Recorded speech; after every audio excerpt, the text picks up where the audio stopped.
When we first picked up this car in Japan, the guy who owned it previously had used it for road rallies, so it was already pretty close to what we wanted, but we got into it and made the car a bit more correct for its age.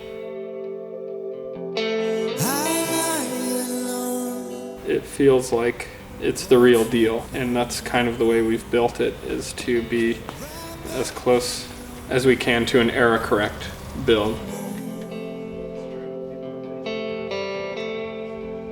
I ended up making some aluminum floor pans because this car is painted all in the interior, just to protect the floor a little bit, give it a little bit more of that true circuit character. This is one of those cars that definitely makes me love my job. And not that any of the other cars don't, but this one's got some real significance, and it's been awesome to be a part of it. We decided late that we wanted to go to JCCS, and the guys over at Japanese Nostalgia Car were awesome enough to let us stick our car in their booth.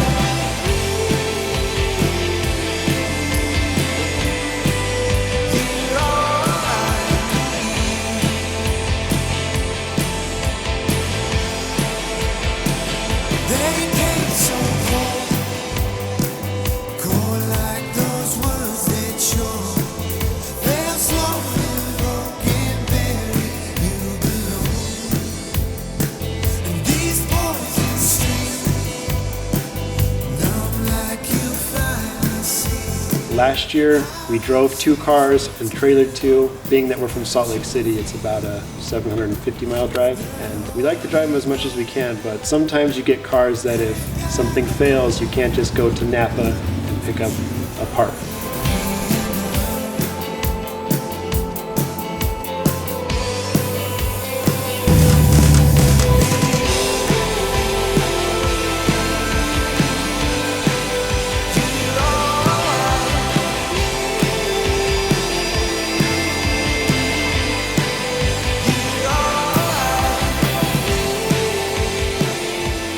Probably the coolest part of that show is getting to walk around and meet like-minded people that you can talk to and see their cars and see the different style of cars that people are building. Always cool to see the Toyota 2000 GTs. You know, especially after seeing one sell for, I believe it was, over $1 million.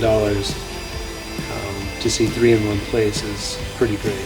There were some of the big name brands that brought some cars out, like Mazda brought the 787B out. So the cool thing about having cars like the 787B and our replica is that I believe both of these cars in one way or another really changed the game and were a significant milestone for both manufacturers.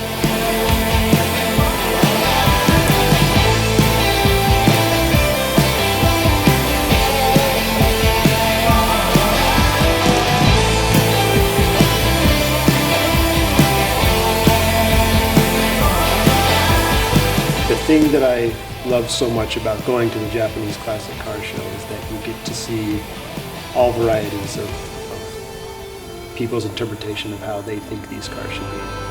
You're all I